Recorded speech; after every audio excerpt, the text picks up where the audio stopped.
Hola, soy el pastor Sebastián Santamaría de la Iglesia Puritana Reformada en Argentina. Le damos la bienvenida nuevamente a nuestro canal. Aquí estamos en la segunda parte de Cristianismo y Política. Esta segunda parte vamos a estar tratando la parte práctica de lo que hablamos con anterioridad con Alberto Menzuti. ¿Cómo estás, Alberto? Hola, ¿cómo estás, Sebastián? Muy contento de estar contigo otra vez. Soy Alberto Mansueti, por si me quieren buscar en Facebook o en Internet. Alberto Mansueti, con S y una sola T. Gracias. Exacto, sí, Alberto. Con anterioridad en el video anterior hemos puesto todos los links que se relacionan con las páginas de Alberto. Y en este segundo video, seguramente también aquí abajo en la descripción del video va también a estar para que los que están viendo el video puedan conectarse con Alberto. Bueno, habíamos dejado abierta una pregunta central que la vamos a estar respondiendo no de una sola vez, sino que durante todo el video vamos a estar respondiendo esa pregunta. Es ¿cómo aplicamos esto que habíamos estado hablando con Alberto referente a la política? Primero hablamos cómo se mostró esto bíblicamente y ahora vamos a mostrar cómo esto se aplica, y vamos también obviamente a tratarlo desde la perspectiva bíblica histórica. Pero una cosa que nos quedó del video anterior para responder, que yo quería que Alberto nos responda, es acerca del ecumenismo, es decir, ¿qué es ecumenismo en los mejores términos? Alberto, te doy la palabra. Gracias, Sebastián. Ok, mira, ecumenismo en algunos círculos evangélicos hoy es como una mala palabra, ¿no? Como una palabra obscena. Pero el asunto no es así. El ecumenismo, el movimiento, una cosa es el ecumenismo y otra cosa es el movimiento ecuménico de los años 60. Ecumenismo es lo contrario en general, ¿no? Ecumenismo es lo contrario de sectarismo. La palabra ecuménico viene de los primeros concilios, que aceptamos todos los cristianos, tanto apostólicos, tanto los ortodoxos griegos como los católicos romanos, los protestantes, los evangélicos. Si aceptamos los enunciados, las declaraciones de los primeros concilios ecuménicos, la palabra no nos debería caer tan mal. Ecuménico significa universales, nada más. Entonces, esos primeros concilios fueron ecuménicos y no tenían nada de malo.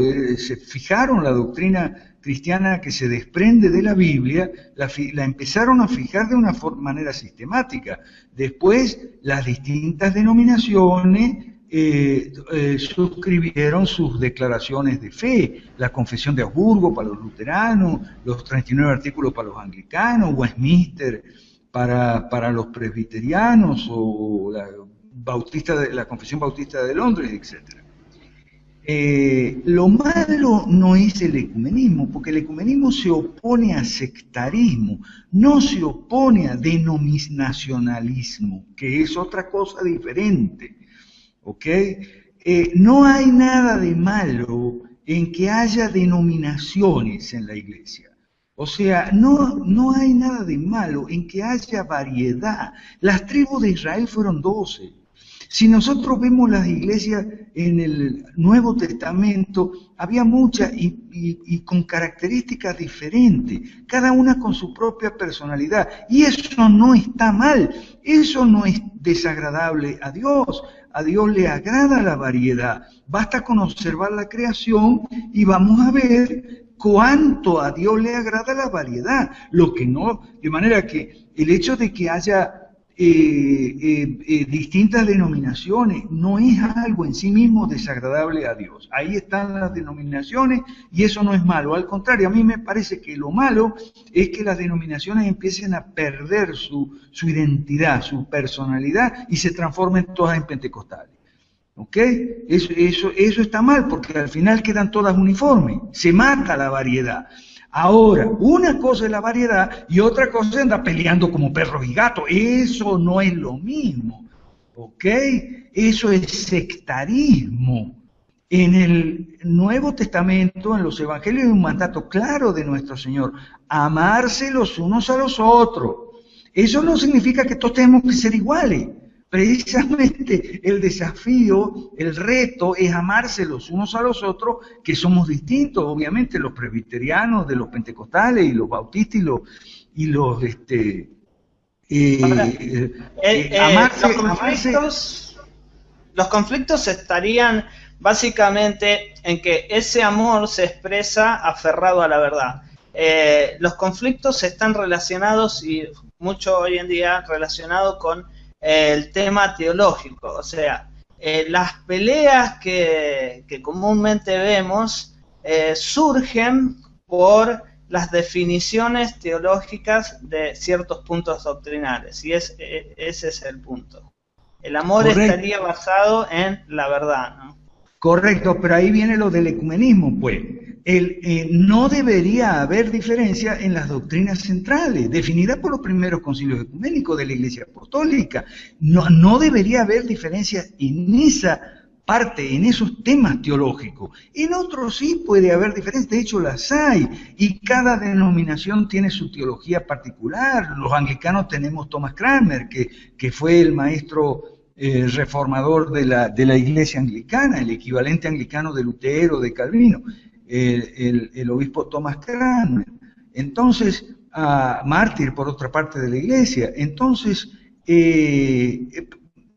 el sectarismo es lo que es malo, y sobre todo discutir cuestiones que yo siempre digo, mire, antes era mucho mejor, a mí me parece que era mucho mejor cuando las diferencias teológicas se discutían en concilios de eruditos, de expertos o de pastores informados, no pastores ignorantes, obispos, ¿okay? Que se reunían en concilios, como en la Asamblea de Westminster, por ejemplo, que se reunían en concilios y entonces emitían una declaración de fe con su base bíblica y tal.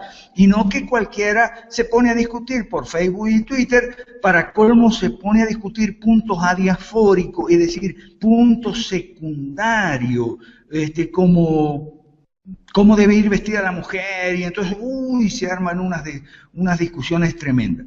Entonces, o si debe llevar la mujer el pelo corto o el pelo largo. Por Dios, por favor. O sea, me parece que ese es un punto muy secundario. O en el caso tuyo, en el caso de muchas iglesias monofisitas en Oriente, si tienen que llevar barba o no tienen que llevar barba los pastores y obispos. Eso se sabe que hay que llevar barba. No, mentira. No. Para hacerse respetar, ¿verdad? No habría problema. Si no te respetan. Ok, está bien, pero en esos puntos tiene que haber libertad. Una persona tiene que tener libertad de tener barba o afeitarse. Okay. Sí. Entonces no puede haber esas discusiones tremendas por puntos secundarios que llamaba el reformador Jorge Calisto puntos adiafóricos. Adiafórico quiere decir de importancia menor. ¿Ok? Y hoy vemos unas discusiones tremendas sobre esos puntos de importancia menor. Así es. Entonces, ecumenismo, lo malo del ecumenismo, lo deplorable, lo terrible y lo perverso del movimiento ecuménico, no del ecumenismo, del movimiento ecuménico de los años 60 del Consejo Mundial de Iglesia, fue que se desvió a una teología liberal, entre comillas, quiere decir progresista, modernista, darwinista, marxista, y un social gospel, unas posiciones políticas socialistas, de izquierda, etc. Eso fue lo malo del movimiento ecumenista. Exacto, ¿okay? La unión por el abandono de la doctrina. Así es, una teología no bíblica. Eso es lo malo del movimiento ecumenista de los 50 o 60, de esos años. Entonces, ahora, autores como Rick Wade, no confundir con Rick Warren, el de la Iglesia con Propósito, ¿ok? Rick Wade con D. lo pueden ver, tiene todo un tratamiento muy bueno de lo que él llama el nuevo ecumenismo, que a mí me parece que es el viejo. Okay. Claro, claro. El viejo en el sentido de los primeros concilios, de retomar la teología bíblica, la doctrina sana y el gobierno limitado como principio bíblico del gobierno civil. Es el autor que yo recomiendo, se llama Rick Wade, con D. Ok, perfecto. Sí, vamos a dejar un link debajo también para que lo puedan buscar y no se equivoquen de autor. Bien, Okay. Podríamos pasar ahora al segundo punto. Vamos a hablar ahora sí específicamente la aplicación política que la Biblia o Dios mismo nos muestra a través de la Escritura, con autores como Jeremías principalmente, Josías y Nehemías. ¿Nos quieres hablar un poco de esto, Alberto? Sí, cómo no. Hubo un libro que a nosotros, voy a hablar de nosotros, los del Centro de Liberalismo Clásico, ¿okay? Que es una institución que fundamos en Perú, pero que ahora está a nivel latinoamericano. Nosotros comenzamos este trabajo hace ya muchos años con ciertos libros que nos influyeron mucho a los del grupo en general. Algunos libros no cristianos de economía política y otros libros cristianos.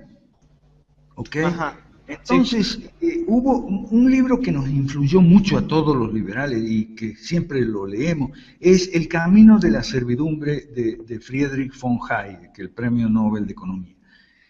En El camino de la servidumbre, él muestra cómo es un autor que no es cristiano, ojo, pero él muestra cómo los países occidentales, todos, se fueron deslizando lentamente en el camino del socialismo, que es la ruta hacia la servidumbre. ¿Okay? Entonces, cómo poco a poco, mediante leyes, que yo llamo leyes malas, mediante leyes laborales, sindicales, leyes agresivamente contra la empresa, contra el trabajo, contra la riqueza, ¿okay? Contra la productividad, y también contra la familia, ¿no? Esas leyes fueron deslizándose los países por lo que él llama en el título del libro camino de servidumbre. ¿Okay? Entonces, en un reportaje siempre le preguntaban a Hayek cómo hacemos para desandar ese camino. Usted señaló cuál es el camino de la servidumbre, ¿cuál sería el camino de la liberación entonces? Entonces, esa pregunta nunca la respondió de una manera precisa, y es lo que hemos hecho nosotros en el Centro de Liberalismo Clásico. ¿Por qué? Porque, bueno, él decía que era muy difícil, que no era fácil, que una cosa es hacer sopa de pescado y otra cosa es rehacer el pescado y echarlo al agua. Sacar el pescado de la sopa, rehacerlo y echarlo al agua. Es como el chiste, y otro, creo que Dahrendorf también decía el mismo chiste, otro chiste similar. O sea, una cosa es sacar la pasta del tubo, la pasta dentífrica del tubo, y otra cosa es tratar de meter la pasta dentro del tubo. Entonces, la respuesta que nosotros buscamos en el Centro de Liberalismo Clásico, después de muchos años de investigación, son las 5 reformas. Las 5 reformas son el camino de la liberación. Ahora, la liberación es una palabra que lamentablemente la teología de la liberación debe llamarse teología de la servidumbre, porque es una teología marxista y socialista que la palabra liberación hay que rescatarla y nos va a decir cuáles son las leyes que hacen posible la libertad. Que la libertad no se transforme en libertinaje, es decir, que la libertad no se transforme en yo hago lo que me da la gana y la ley del más fuerte, o sea, la ley de la selva. ¿Okay? ¿Cómo hacemos para que la libertad no se transforme en capricho, en violencia? Bueno, la ley. pero no cualquier ley, tiene que ser una ley sabia y justa, como la que Moisés dio a su pueblo, ¿okay? Y que después Jeremías, cuando Jeremías, en los primeros capítulos del libro de Jeremías da la respuesta a la pregunta que le hicieron a Hayek. Y la respuesta de Jeremías es la siguiente: a retornar a las antiguas sendas, desandar los malos caminos. ¿Qué quiere decir desandar los malos caminos? Que el camino de la liberación es el mismo camino de la servidumbre, recorrido en sentido inverso. Por eso nosotros insistimos tanto en la derogación de las leyes malas. Porque no hay un camino, el de la liberación, distinto al camino de la servidumbre. Es el mismo camino, solo que en el caso de la servidumbre se recorre en una dirección y en la liberación se recorre en otra dirección. Eso sí, anotemos la observación de Hayek. El camino de la servidumbre es cuesta abajo, o sea, es facilito. ¿Ok?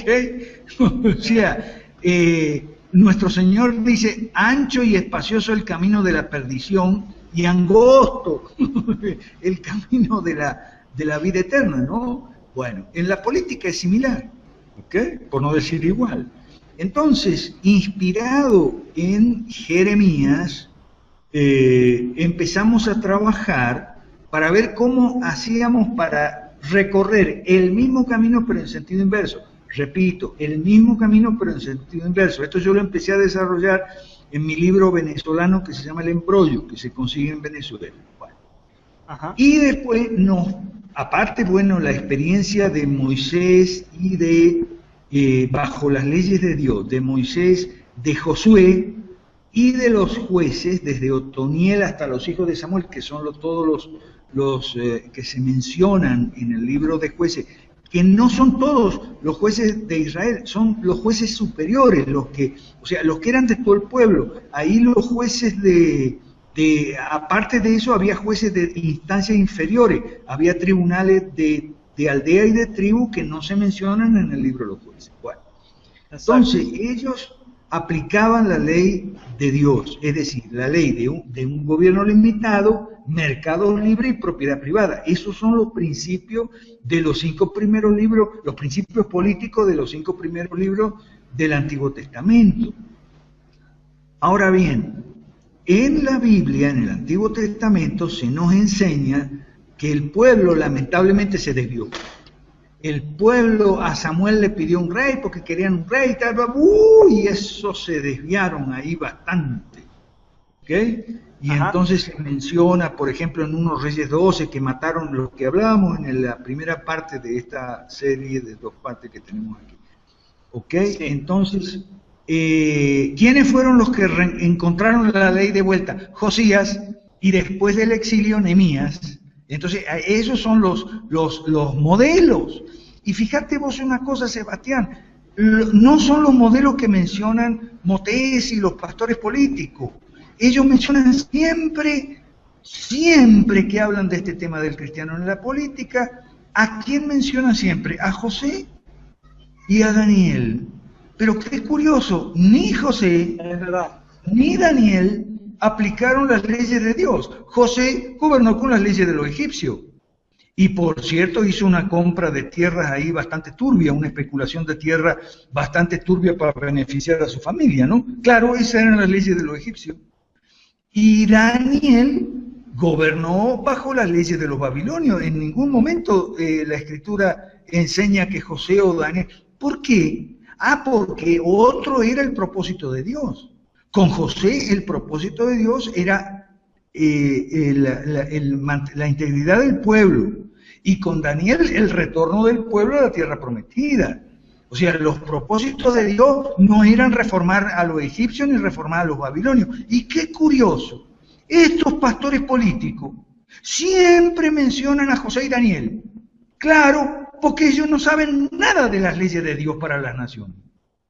Y entonces pretenden, como Jorge Serrano Elías en Guatemala, gobernar los cristianos en Guatemala, ser presidente de Guatemala, Ah, pero bajo las leyes de Belcebú, bajo las leyes de Babilonia, de Egipto, no bajo las leyes de Dios. Es decir, las leyes de Moisés, de Josué, que reencuentran Josías y Nehemías. Es una cosa totalmente disparatada y que llevó al fracaso. No solamente el fracaso de Jorge Serrano Elías en Guatemala fue el más sonoro porque fue el primer presidente evangélico elegido democráticamente en América Latina. Y el fracaso fue horroroso, pero hay muchos otros casos de legisladores, de senadores, de gobernadores regionales, presidentes regionales, alcaldes, jefes de gobierno municipal, que son cristianos.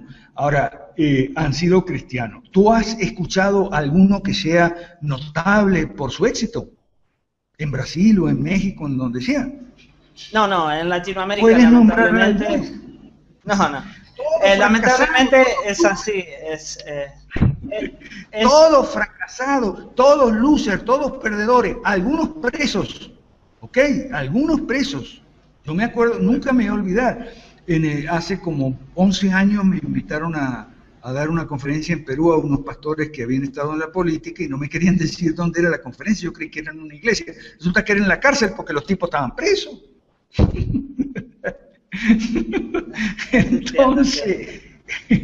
Entonces eso hay que reformar, hay que poner reforma ahí, Sebastián. Exacto. Y acá ya no estaríamos hablando de una reforma del individuo, estamos hablando de una reforma nacional, a nivel de lo que pasó cuando se reencontró la ley de Moisés, ¿verdad? Así es, que estaba perdida, que Hilcías, todo aquello, cuando Josías, que es una historia bien bonita y bien edificante, en el buen sentido de la palabra, una historia, una lección, varias lecciones se desprenden de ahí, del episodio donde bajo el reinado de Josías se reencuentra la ley de Dios que había estado perdida, abandonada, olvidada. Ahora bien, los cristianos evangélicos dicen, no, primero hay que reformarse el hombre, la persona. No, mire, es que el hombre, la persona, no la va a reformar ni usted, ni yo, ni Sebastián, ni el Congreso. Es el Espíritu Santo el que reforma a la persona. Vamos a estar claros, ¿ok? Se llama nuevo nacimiento, ¿ok? Entonces estamos hablando de reformar Bolivia, Argentina, Perú, o sea, otra cosa. No me confunda, que ahí es donde la gente se confunde y dice, no, que primero hay que viene la reforma interior. Mire, que la reforma interior no es por obra para que nadie se engría, como dice el apóstol Pablo, es por gracia y mediante la fe. Estamos hablando de temas distintos, ¿okay? Sí. Entonces ahí es donde la ley sirve. Yo siempre lo pongo en esta expresión. Sabemos que la ley nos salva, pero eso no quiere decir que la ley no sirve. Sirve para otros propósitos distintos de la salvación. Ahí viene la teoría de los tres usos de la ley, de Calvino, ¿ok? Entonces, ¿la ley sirve o no sirve? Claro que sirve. O sea, ¿la ley salva o no salva? Por supuesto que no salva. Pero ¿sirve o no sirve? Sí sirve. Sirve a propósitos distintos de la salvación. ¿Ok? Entonces, sí. ¿Vos querrás saber? Sin duda. Dice la Escritura que la ley nos lleva a ese nivel de vernos a nosotros mismos, reconocer nuestra necesidad y volcar nuestros corazones a Dios. Ahora, si esto se aplica a la nación, las leyes buenas, bien instaladas en una nación, en un gobierno, llevarían al pueblo, porque también esto es obra del Espíritu de Dios, a un replanteamiento de sus vidas, ¿no?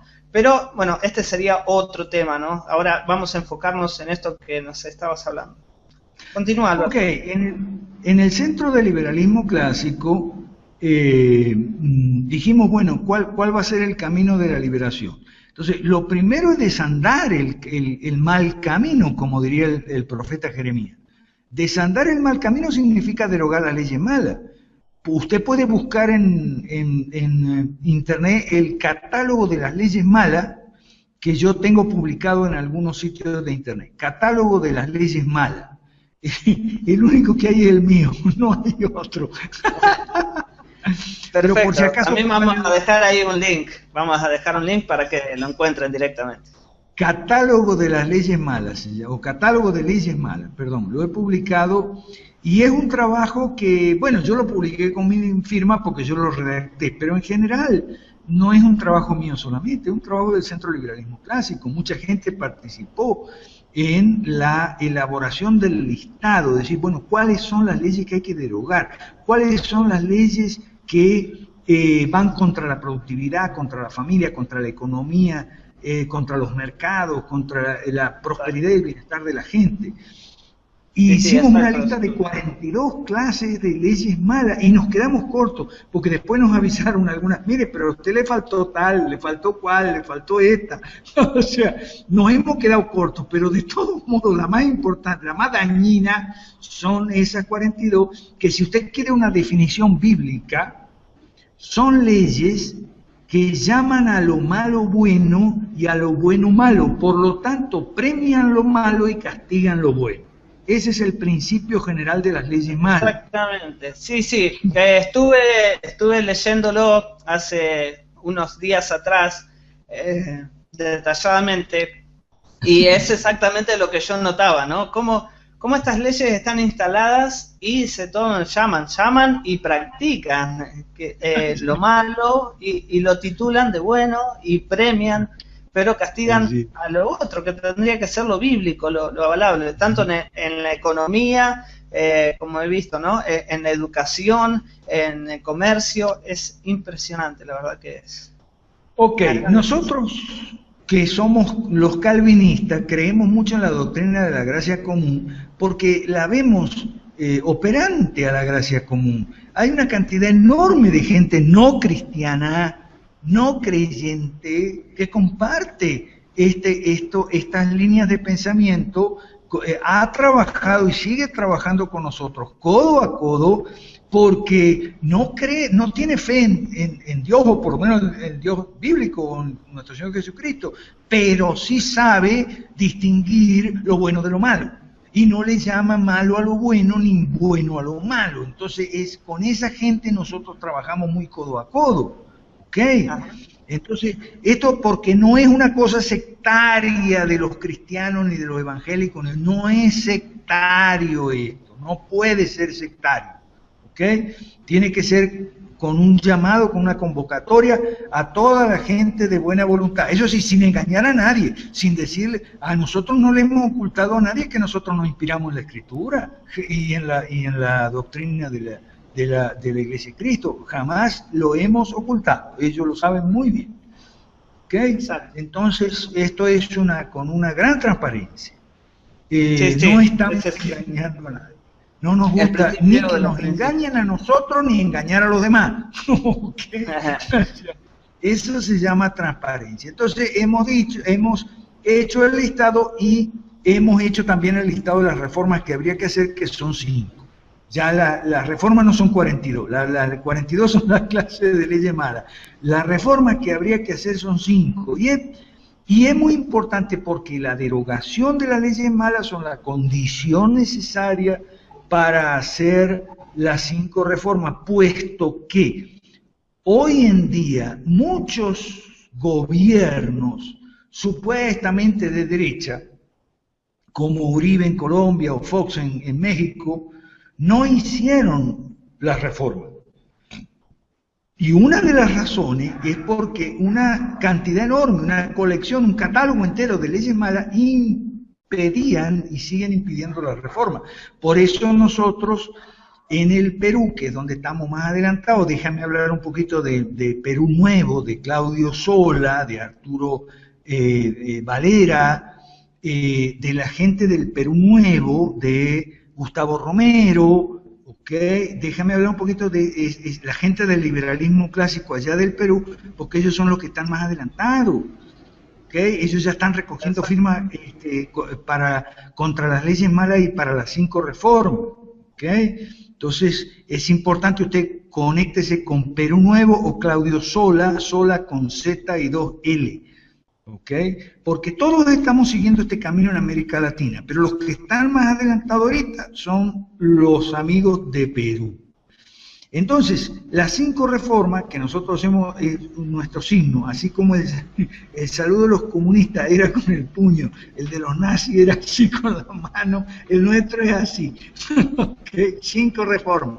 Okay, 5 reformas. Y las 5 reformas son producto de estudios muy serios, porque tienen que ver con las 5 esferas clave de lo que es la vida social, y política y económica, que son la política, o sea, el gobierno y lo que tiene que ver con los partidos, la economía y la finanza, el dinero, la banca, la educación, la atención médica, que los populistas llaman salud, nosotros nos llamamos salud, ¿no? Atención médica, y jubilaciones y pensiones, que a veces se llama previsión social. O sea, esas 5 áreas no han sido escogidas al azar, así de manera caprichosa, sacando sino que es producto de una serie de afortunadas consecuencias. Son más o menos las esferas que señalaba Abraham Kuyper, que era un teólogo calvinista que fue primer ministro de Holanda, ¿okay? Y sobre esa base trabajó mucho el profesor Rushduni, la reconstrucción cristiana, ¿okay? Son 5 reformas que además, mejor dicho, 5 reformas que afectan las 5 esferas básicas, no es que sean las únicas, son las principales de la vida nacional, ¿okay? Política, economía, educación, atención médica y jubilaciones y pensiones, y que por otra parte, fíjate las coincidencias, siempre aparecen en las encuestas, pero no las encuestas esas de quién va a votar para presidente, sino otro tipo de encuesta que se hace por estudios, generalmente las encargan algunas universidades, que son sobre las necesidades que la gente tiene. Y vamos a ver que la primera necesidad, la más importante de todas, es seguridad. La inseguridad ha aumentado muchísimo por el desborde de la delincuencia y la criminalidad. Entonces, lo primero es la vida. Por eso la seguridad es lo primero en nuestra lista de reformas, que el gobierno asegure la vida, la protección a la vida, ¿ok? Que eso tiene que ver con un sistema de justicia dirigido para tratar con los criminales, no con la gente decente, ¿ok? Entonces, y además la corrupción y los partidos políticos y temas que tienen que ver con la política siempre aparecen como los más graves del país en las encuestas. Y el segundo es la economía. Ah, no, que el sueldo no alcanza, que la inflación, que los precios, tal. Ok, economía va de segundo. De tercero va la educación, que está muy mala o que es muy cara, que es inaccesible. De cuarto va la atención médica en las encuestas. Siempre aparece la atención médica, que es la privada es muy cara y la pública, entre comillas, o sea, la estatal, también es inaccesible. Las dos son inaccesibles. Una porque es inaccesible a la gente de clase media, digamos. Una porque es muy cara y la otra porque no existe, porque tú vas a un hospital público a pedir una cita y te dicen, sí, como no, venga dentro de 4 meses. Sí, a los 4 meses te moriste. Y de último, en el quinto lugar, va a las jubilaciones y pensiones. Y si nosotros vemos, también esto coincide más o menos con la pirámide de Maslow, los sociólogos, los psicólogos saben de qué trata la pirámide de Maslow, ¿ok?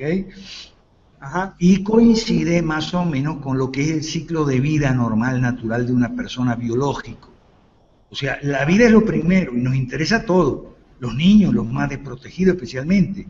La economía viene después enseguida, una vez que está la vida, bueno, entonces ¿qué comemos? ¿No? Tercero, la educación siempre, porque entonces vienen los hijos y ya empiezan las preocupaciones de la educación.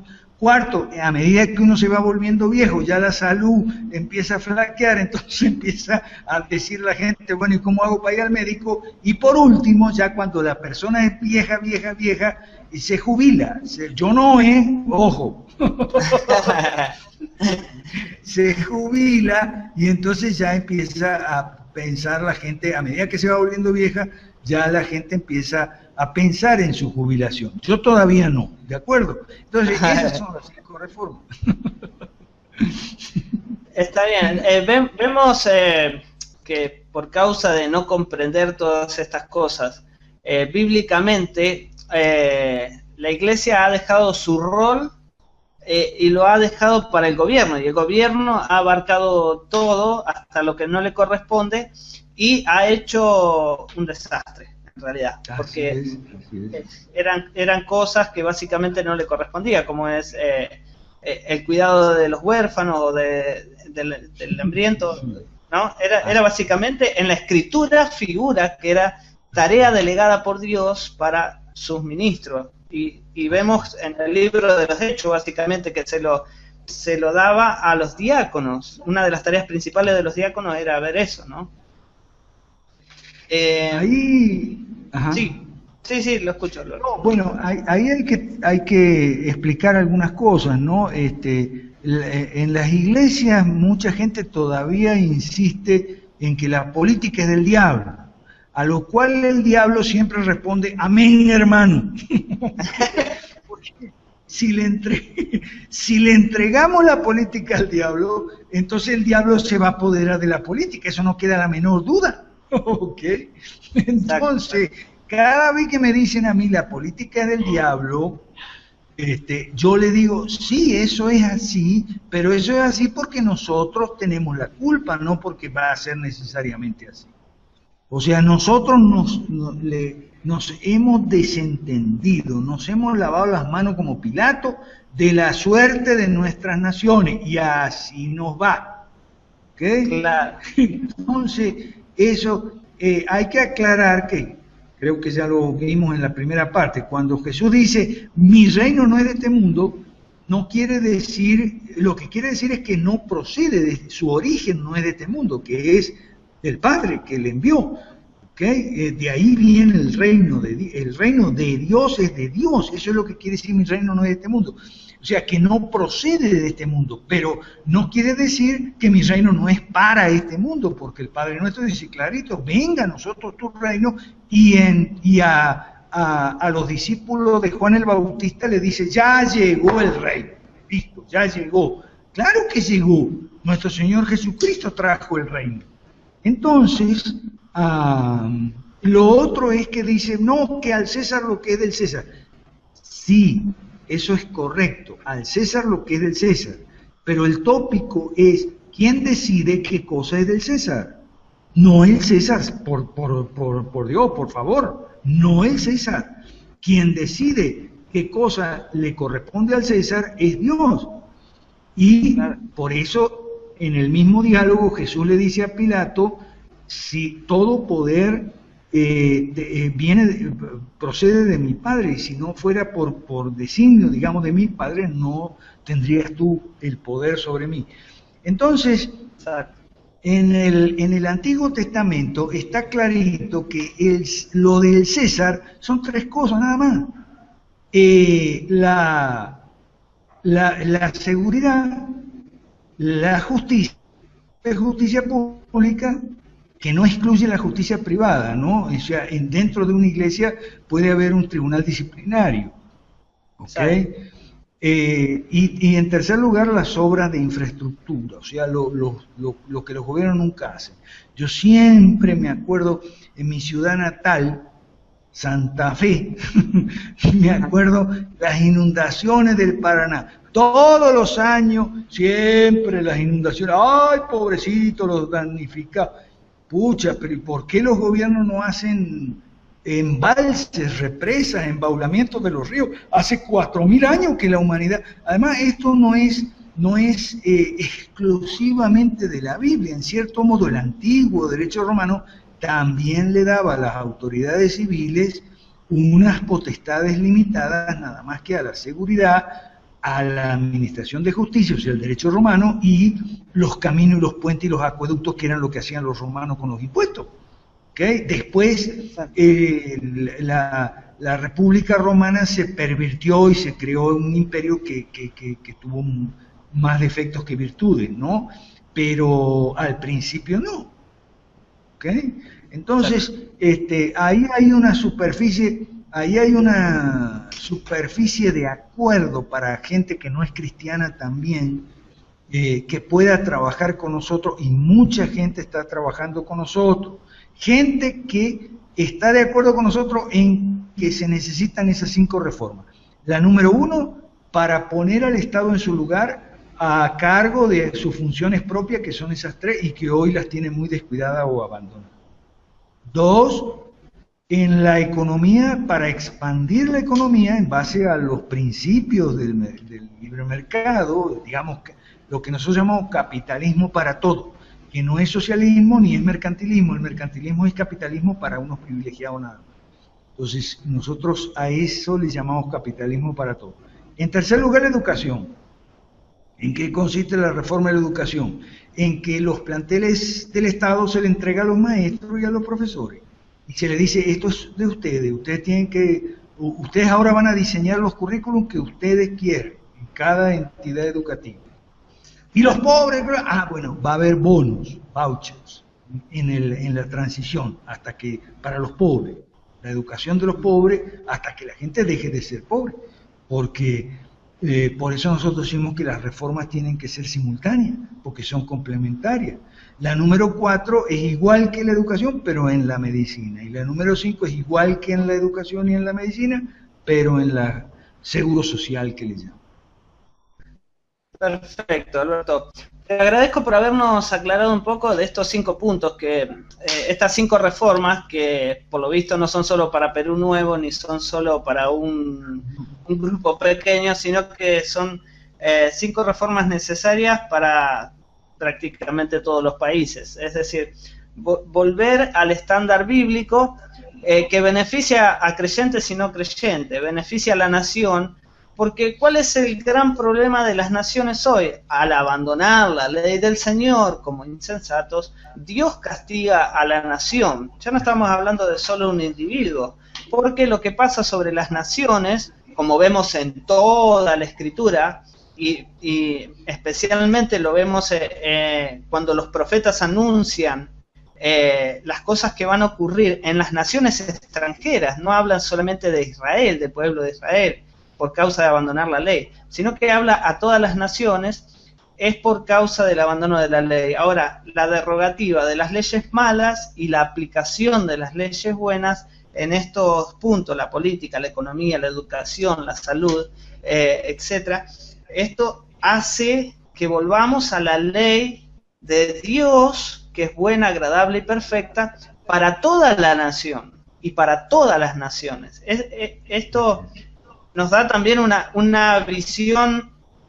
apocalíptica, ¿no? Se piensa que Apocalipsis habla solamente de cosas malas, pero es el avance del Evangelio sobre las naciones, ¿no? Hasta que la plenitud de los gentiles llegue y a Dios regrese en gloria. Amén.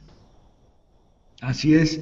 Por cierto, leyes buenas, no hay que dictar muchas nuevas leyes, porque ha pasado lo siguiente: las leyes malas han derogado de hecho a las leyes buenas que existían antes. ¿Okay?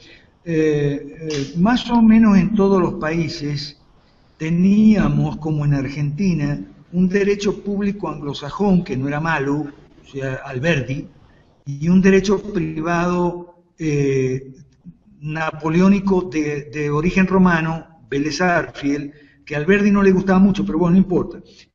No era malo tampoco, ¿ok?